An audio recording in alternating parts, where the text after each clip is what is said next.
Why you say that? I said, because nobody can mess up America. I said, George is a downhill runner. That boy picks up momentum.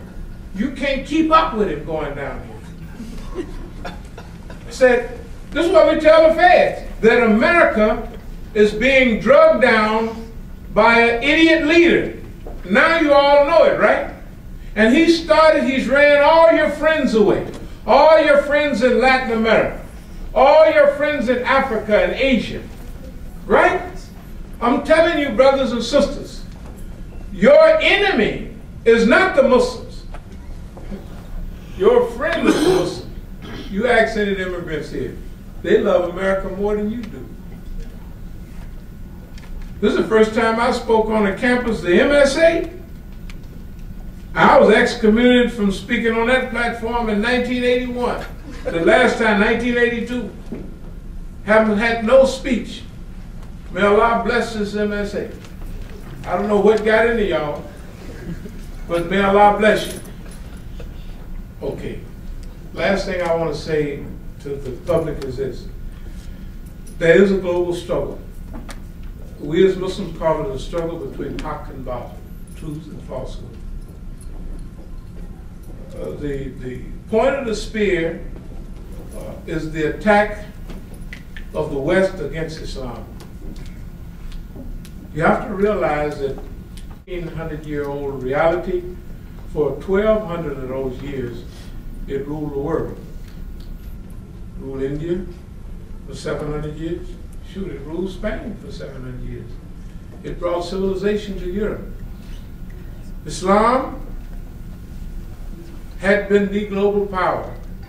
When the British and the French went around the world to challenge, to establish colonies, they always ran into Islamic power, Muslim power. So they always fought against the Muslims. And they always used other people to destabilize Islam. Whether tribalism in Africa, religious Hinduism, Muslim fitna in the subcontinent, whatever they could use to destabilize. In America, in the West today, they're using the threat of Islam. If Islam was to come to power today, you would have a better life. Because that's the goal, that is the responsibility of Muslims. You never hear about Islamic law. You never hear about real Sharia.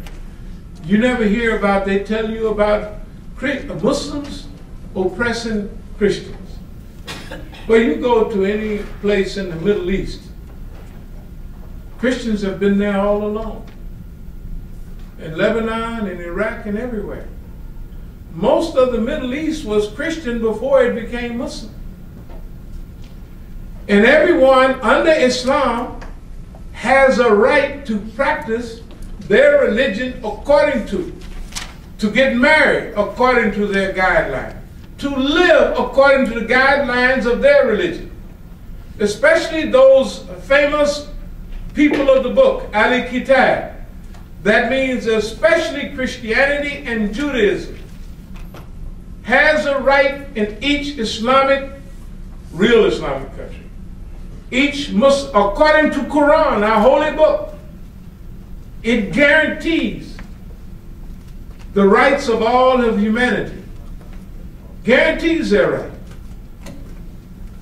So if Islam come to power, racism is prohibited in Islam. Oppression is prohibited in Islam.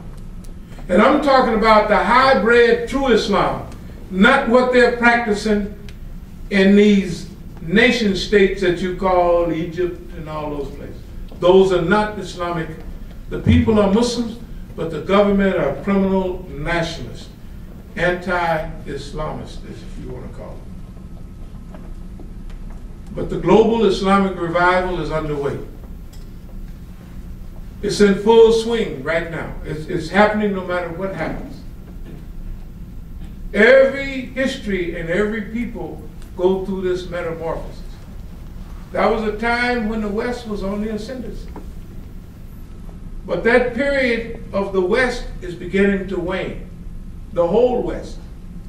So you see Asia, India, the Islamic world beginning to go into an ascendancy. That is the process that's happening now. It's not under any one leader. In fact, everybody want a Khalifa, but guess what? If they had one, he probably wouldn't live but 2 weeks. Right? So Allah is blessing us that the Muslims are being forced to become better human beings, better people. And I'm going to close with this. That's what the crux of all Islam is all about. Islam is about transformation.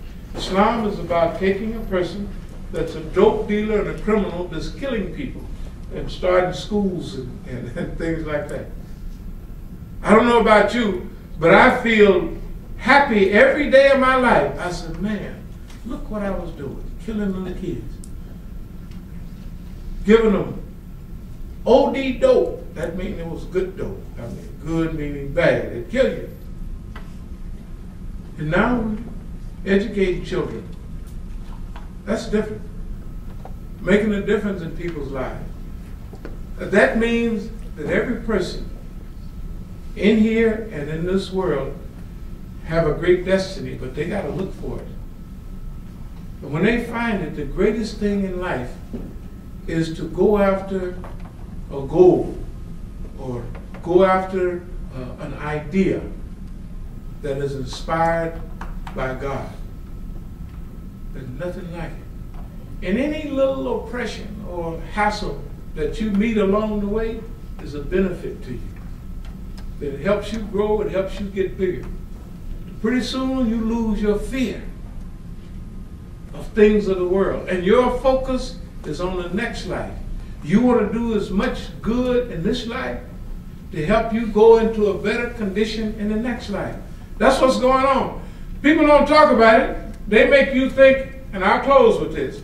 Every time you see something on TV, they show you a building blowing up and a guy with a beard, right?